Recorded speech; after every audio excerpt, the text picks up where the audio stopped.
Então, de fato, imagine um pouquinho a vida de Lucrécio. Esse camarada viveu dentro da filosofia, estudando as perguntas da filosofia, quem eu sou, o que eu estou fazendo aqui, para onde eu vou, e de fato ele não encontrou nenhuma resposta. Uma pessoa tirar a própria vida é algo assim que nem os evolucionistas explicam. Porque dentro do evolucionismo existe a preservação da espécie. Então, tirar a própria vida, nem os evolucionistas eles conseguem explicar. A pessoa ela tem que ter ido muito longe, se afastado de Deus, se afastado do que é a natureza humana. Até abrindo um parênteses aqui, o pastor Rodrigo Silva, ele falou uma vez uma coisa que marcou assim minha vida, ficou muito na minha cabeça assim, falando sobre o julgamento, né? Nós como igreja, muitas vezes, nós quando enfrentamos um caso desse, que é um caso um pouco mais raro, graças a Deus nós temos que enfrentar muitos casos de suicidas, muitos julgam e falam assim, bom, essa pessoa ela se matou, com certeza ela já está perdida. Ela acabou se matando, a morte é pecado e por aí vai. O pastor Rodrigo Silva disse o seguinte, olha irmãos, lá no curso de teologia, nós nunca devemos julgar ninguém. Nunca devemos. Então, eu particularmente eu creio que as pessoas que são suicidas, elas foram longe demais. E o processo desse distanciamento, quer seja de Deus, quer seja da própria natureza humana, nós não sabemos como que foi esse processo. Então a pessoa, para tirar a própria vida, ela não está mais em si. Ela está fora de si. Então, estando fora de si, será que nós podemos levar em conta os seus atos? Será que seria um pecado dentro do tempo de ignorância? Nós não sabemos. Por isso, nós não devemos o quê? Julgar. Pode ser que aquela pessoa esteja salva? Pode ser.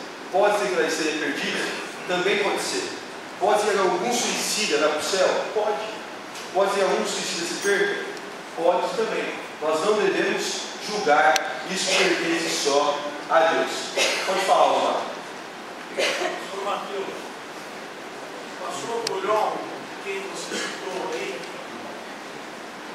ele disse uma vez que a pessoa se joga no 20º andar. A pessoa se joga no 20º andar. Naquele ínterim, não é inteirinho, é ínterim. Naquele momento ele pode entregar o seu coração a Jesus e pedir o arrependimento. E eu gosto muito do pastor Pereira, nosso pastor, que salvação é departamento de Deus, não é nosso. Bem colocado, Osmar. A gente tem que deixar que Deus faça o trabalho dele e nós fazemos o nosso. E o nosso trabalho é de fato aceitar o que Deus derrama em nossa vida. Então nós sabemos que dentro de Lucrécio existia um vazio muito grande, a ponto de ele tirar a própria vida. Então muitas pessoas sentem um vazio no coração que não pode ser preenchido pelas coisas que o mundo oferece, como fama, poder, dinheiro, sexo ou qualquer outra coisa. O divino livro da natureza contém informações suficientes para conduzir as pessoas a ele. Então, ao estudar a nossa Bíblia, sabemos que temos o suficiente para nos levar a Cristo. E essa foi a mensagem do livro de Eclesiastes. Então, vou abrir um parênteses na lição, só para explicar o porquê que o autor citou o livro de Eclesiastes. Aqueles que trouxeram sua Bíblia, abra ela em Eclesiastes 1, o verso 1 até o verso 3.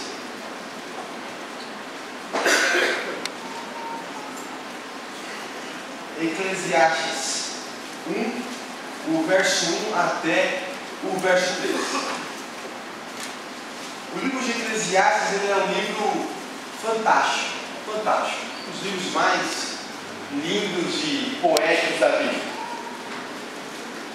Mas os seus 3 primeiros versos criam uma dúvida na nossa cabeça. Eclesiastes capítulo 1, o verso 1 até o verso 3, diz assim: palavra do pregador, filho de Davi, rei de Jerusalém. Vaidades de vaidades, diz o pregador. Vaidade de vaidades, tudo é vaidade. Que proveito tem o homem de todo o seu trabalho, que se fadiga debaixo do sol? Então, esse texto aqui, ele cria uma dúvida na nossa cabeça. Antes de Eclesiastes, nós temos o livro de Provérbios. E o livro de Provérbios é um livro que nós adoramos, porque ele é direto ao ponto. Praticamente cada verso de Eclesiastes é uma norma de conduta. Nós gostamos disso. Quando nós temos normas que nos mostram o que é para fazer, fica mais fácil a nossa vida. E ali há várias dicas, há várias coisas para a nossa vida, e você acaba aprendendo um monte de coisa. Aí você sai do livro de Provérbios motivado. Vou mudar minha vida, vou agir assim, porque agora, se eu fizer isso, eu vou ser mais abençoado, vou adquirir mais sabedoria. E aí, então, você lê aqui esses versos e vê que tudo é vaidade. Você fala assim, bom, não é possível que tudo seja vaidade. Vamos ver o que fala sobre vaidade desse livro. Aí você vai ler o capítulo 2 aqui. Se você ler o capítulo 2, você vai encontrar 3 tipos de vaidades: a vaidade nas posses, a vaidade na sabedoria e a vaidade no trabalho. Aí você pira de vez, porque basicamente o que o livro de Provérbios fala é sobre posses, sabedoria e trabalho. Então, assim, ai do preguiçoso, né? Aquele que pratica as coisas de Deus vai adquirir posses, e a sabedoria é a coisa mais valiosa que existe. Aí você vê que o pregador Salomão, filho de Davi, o homem mais sábio do mundo, fala que tudo é vaidade. Você fala assim, não, peraí, esse camarada, ele tá bom comigo. Você pode fechar a Bíblia e falar assim, essa religião é muito difícil para mim. Mas no capítulo 3, no verso 11, nós temos a resposta. São textos que nós lemos, mas por causa da tradução, muitas vezes, nós aprendemos algo errado. Vamos vir uma página aí, Eclesiastes 3, verso 11, diz assim: tudo fez Deus formoso no seu devido tempo, e também pôs a eternidade no coração do homem, sem que ele possa descobrir as obras que Deus fez desde o princípio até o fim. Então, há 2 elementos importantes aqui dentro desses textos que nós vemos. Em Eclesiastes 1, no verso 1 a 3, a palavra vaidade, que aparece 37 vezes no livro de Eclesiastes e 32 vezes no restante do Antigo Testamento, o livro que mais fala sobre vaidades é o livro de Eclesiastes, mais do que todo o Antigo Testamento. Essa palavra vaidade, ela se escreve Hebel, mas se fala Hevel. A palavra Hevel, ela tem vários significados, entre eles a vaidade. Mas talvez o melhor significado seria nada ou vazio. Então você poderia ler no texto: vazio de vazios tudo é um vazio, ou nada de nada tudo é nada. E a palavra aqui, eternidade, é a palavra olam. Quando nós falamos sobre eternidade, nós o que é eternidade? Na cabeça dos irmãos, talvez na maior parte dos irmãos, a palavra eternidade ela está ligada com um sentido temporal. Mas o que é eternidade? É algo que sempre existiu e sempre vai existir, dura para sempre. Se faz essa ligação no sentido de tempo. Mas a palavra olam, ela tem outros significados também. O significado mais exato dessa palavra seria o seguinte: é grande como o mundo. Sabe quando você fala assim, é tão grande que é maior que o mundo? Quer dizer que é um negócio assim, gigantesco. Então a palavra aqui, ela pode ser colocada como gigantesco ou até mesmo como infinito. Algo sem fim. Então, o sentido aqui, meus queridos irmãos, é o seguinte: Deus, ao criar o homem, Ele colocou um espaço no coração do homem. Deus colocou um vazio no coração do homem. De que tamanho é esse vazio? Infinito. ele é infinito. Você pode correr atrás de posses, você pode correr atrás de sabedoria, você pode correr atrás do trabalho. Nada disso vai preencher esse vazio. Nada. Pode ser filosofia, pode ser sua família, pode ser dinheiro, pode ser fama. Não vai mudar nada. Sempre vai continuar existindo um vazio no teu coração. Porque para preencher esse infinito, só há algo infinito. E a Bíblia fala que o único infinito é quem? É Deus. Então, a partir do momento que você preenche esse espaço vazio com Deus, as outras coisas agora deixam de ser vaidade e possuem um sentido. Se você estiver Deus e for um trabalhador, há sentido no seu trabalho. Se você tiver Deus e buscar sabedoria, há sentido na sua sabedoria. Se você tiver Deus e buscar posses, haverá sentido nas suas posses. Agora, meu querido irmão, se você deixar Deus em segundo plano ou em nenhum plano, dentro do seu coração sempre vai existir um vazio. Não há sentido na vida. Então, Lucrécio, ele tinha sentido. E que pena, talvez, que ele nunca ouviu falar sobre o Deus que os judeus acreditavam. Que pena que ele viveu antes de Jesus Cristo ter vindo aqui nessa terra e descoberto então a maravilhosa graça que nos salva. De fato, quem é essa pessoa que preenche o vazio do nosso coração? Passando aqui, a lição agora aborda um outro tema. Diz assim: é a lei pecado? E aqui então nós vemos Romanos 7:7, dizendo o seguinte: que diremos, pois? É a lei pecado? De modo nenhum. Mas eu não conheci o pecado senão pela lei, porque eu não conheceria a concupiscência se a lei não dissesse não cobiçarás. Então aqui dentro dessa lição, principalmente esse dia, nós temos aqui duas lições importantes. A primeira é que a lei é para nosso bem, para nós não vivermos pecando. Então, é a lei pecado? De maneira alguma. Não tem como você pecar guardando a lei. Muitas vezes as pessoas nos acusam, né? Bom, que povinho é esse que vai viver na lei, na lei, na lei, na lei? Gente, mesmo se nós estivéssemos errados, nós não estamos. Mesmo se nós estivéssemos, guardar a lei nunca vai ser pecado. Nunca. Outro ponto importante é o seguinte: a lei, ela não é obra somente, mas também está relacionada ao coração, pensamentos e intenções. Então, olha que Deus é esse. Que Deus é esse? Ele está muito preocupado com nós, e não somente com as nossas obras, não somente o que nós fazemos, deixamos externo, mas também o que se passa dentro da nossa mente, o que se passa dentro do nosso coração. Ele está preocupado com isso. Até no comentário da lição, ali o pastor Siqueira, ele cita, fala assim: olha, não matar e não roubar é uma coisa fácil de você entender. Oi? De visualizar, né? É fácil de você ver. Agora, cobiça. Se acontece um ato aqui na igreja, alguém matou alguém roubou alguém, nós estamos sabendo. Agora, não tem como eu abrir o coração e olhar lá, irmãozinho. Você vive cobiçando, né? É uma coisa muito o quê?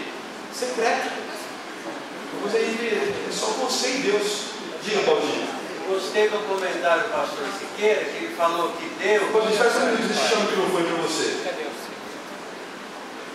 Gostei do comentário desse pastor, porque ele falou que Deus entregou a sua lei duas vezes, para confirmar com o seu próprio dedo as duas.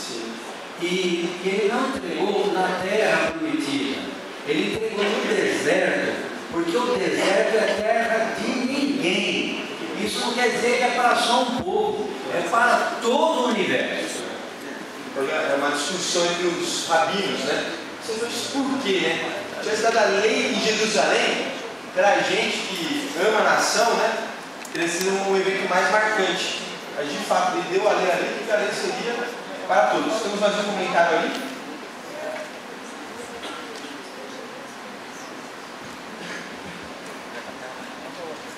Ele sábado, irmãos. Eu queria compartilhar com vocês uma coisa, porque eu acho que a igreja é um lugar disso, né? A gente estuda a lição das escolas batidas, a gente vê a igreja para que a gente seja preparado a pregar o Evangelho. Alguns aqui sabem, eu sou estudante de medicina, do Provérbio, e eu estou num ambiente totalmente secular. Eu me sinto como Daniel, em Babilônia. E eu queria compartilhar com os irmãos o seguinte: eu tinha atendido no laboratório, eu achei pacientes muito debilitados, sabe? E sempre vivemos em 3 pessoas. E eu tenho esse amigo, ele tem 33 anos, ele é casado, tem filho. Eu tive um paciente que perdeu os 2 filhos muito cedo, e paciente totalmente desiludido da vida, paciente assim, já não respirava direito. E a gente acabou com consulta, o Paulo saiu de lá e falou assim: às vezes eu saio do ambulatório tão perturbado, eu não sei o que acontece, porque se a vida se resume disso, não tem sentido nenhum. Aí eu disse para ele assim: Paulo, preciso começar com você, eu quero ir lá na minha casa. Eu falei: tá bom. Foi na minha casa, e isso eu orando muito. Eu abri a Bíblia e sentei com ele. Ele tem 2 metros de altura. Paulo, eu tenho uma história para te contar. E comecei a ler ali para ele Gênesis, como Deus criou o homem, a queda do homem, o que aconteceu. E ele ficou calado, um semblante assim, surpreso, do começo ao fim. E a expressão dele foi a seguinte: então, a gente está condenado. Exatamente isso. Mas, como assim agora? Ele é tão jovem, vou te contar o resto da história. E aí eu comecei a contar para ele todo o plano da salvação. E assim, eu queria compartilhar com os irmãos isso, porque o objetivo de se estudar a lição é para que a gente seja preparado. E no outro dia ele disse assim: eu fiquei pensando, a noite inteira que você falou, eu nem dormi. E eu percebi que eu preciso mudar o meu jeito. Aí eu disse para ele: Paulo, vai com calma que isso é Deus que vai fazer. O que eu quero dizer é o seguinte, aplicando a lição. O plano da salvação, você relaciona isso com a lei pelo seguinte motivo: quando a pessoa se converte, o que é se converter? Conversão é mudar de direção. Está dirigindo o carro, conversão à esquerda, você muda de direção à esquerda. Converter-se é mudar de direção. E a pessoa, para ela se dar conta disso, eu preciso mudar de direção, ela vai seguir a lei, porque a lei é santa, ela é perfeita, a lei reflete o caráter de Deus.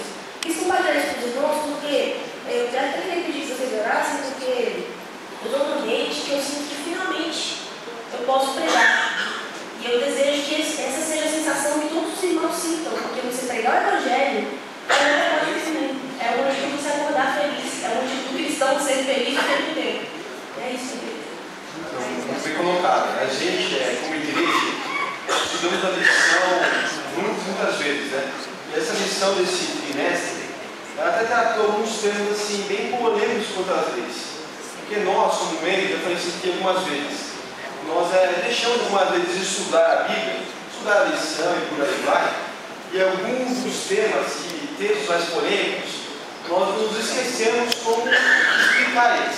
E essa lição trouxe à tona de novo esses textos e nos deu um bom material para nós pregarmos o Evangelho, solucionarmos esses problemas, explicar para nós outros onde está de fato a verdade. O que acontece muitas vezes é que nós temos um hábito terrível na igreja. Nós estudamos uma lição a semana, chegamos aqui no sábado, discutimos nas classes, discutimos com os professores, mas acabou a lição sábado de manhã, tudo que nós estudamos na semana, nós o quê? Amassamos e jogamos fora. Aquele tempo que nós estudamos, simplesmente, a gente tem que fazer isso, a gente tem que ser assim. Acabou a lição, assistimos o culto, voltamos para casa e tudo volta a ser a mesma coisa de antes. Simplesmente isso. Estudar a palavra, colocar a palavra em prática e depois testemunhar, para que os irmãos sintam-se motivados a fazer o mesmo. Meus queridos, a questão da lei não é só para nós, é para todos, porque a lei é para todos. Devemos levar essa mensagem de fato a todos, porque esse Deus, ele se preocupa não só do jeito que nós vamos ser e o povo vai ver como nós somos. Deus se preocupa com o nosso coração, Deus se preocupa com o nosso íntimo. Então que de fato essa nossa conversão não aconteça só de maneira externa, é que os outros vejam o camarada lá se tornou cristão. Porque até mesmo hoje, ser cristão é moda, né? Falar de Deus é moda. Mas que de fato dentro de nós ocorra de fato essa mudança de pensamentos, de intenções. E aí, como Jesus falou, nós estudamos aqui no Sermão do Monte, né? Que o pecado não seja somente aquilo que nós fazemos, né? Mas aquilo que sai do nosso coração, e esse pecado nós possamos então cortar. Passando aqui, para o final já, a verdadeira prosperidade. Então, muitas vezes, ao dar esses livros, eu encontro pessoas que vivem a teologia da prosperidade. Muitas vezes. Na verdade, 99% das pessoas que no estudo bíblico, elas estão presas em sua igreja por causa dessa teoria. No fundo, nós como pessoas, nós temos uma ganância. Todos nós temos. E a vontade de querer ter algo mais, ter algo a mais, ter algo melhor, isso não é pecado. Mas muitos acabam colocando isso para dentro da igreja e se aproximando de Deus somente para ter algo a mais, algo melhor. Isso sim é pecado. Então muitos me perguntam, pastor, na minha igreja me oferece a prosperidade. O que você me oferece? Eu ofereço prosperidade também, mas eu te ofereço a prosperidade verdadeira. Porque essa que o povo prega para você é a falsa. Porque olha só aqui no Deuteronômio 16. Porquanto te ordeno hoje que ames ao Senhor teu Deus, que ames os seus caminhos, e que guarde os seus mandamentos, e os seus estatutos, e os seus juízos, para que vivas e te multipliques. E o Senhor teu Deus te abençoe na terra na qual entras a possuir. Então, você quer multiplicar, você quer ser abençoado? Há um jeito: guardar os mandamentos. Se a pessoa te ensina algo diferente disso, a prosperidade que ela te oferece não vem de Deus.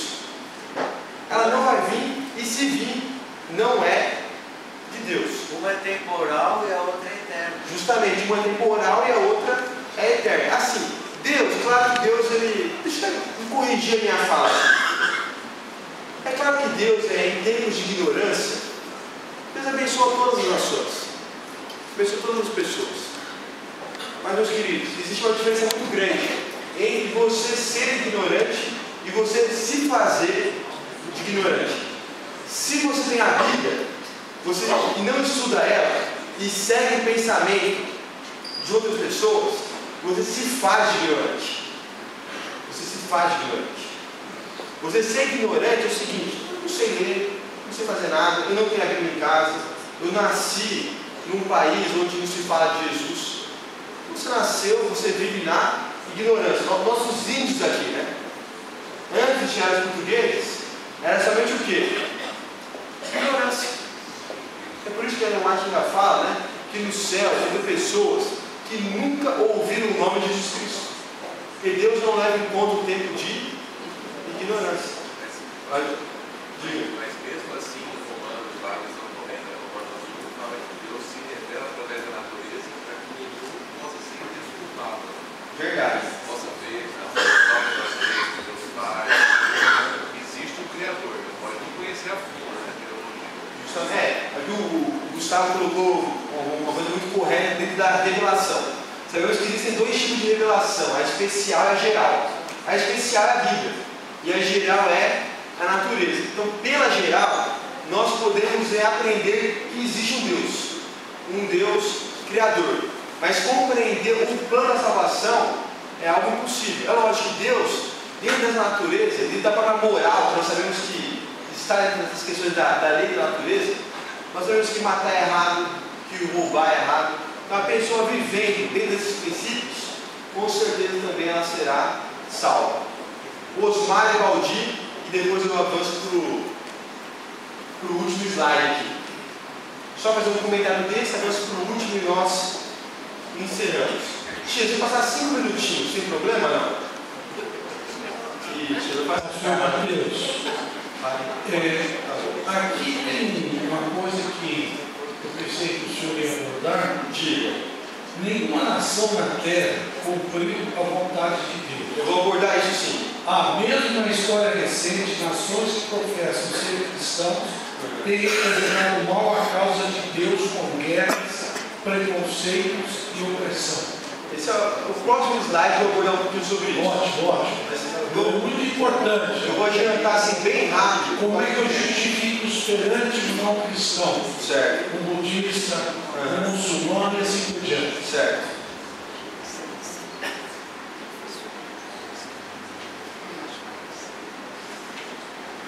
A misericórdia é para todas as pessoas, até para os criminosos, os bandidos, mas a bênção é somente para os obedientes. Amém.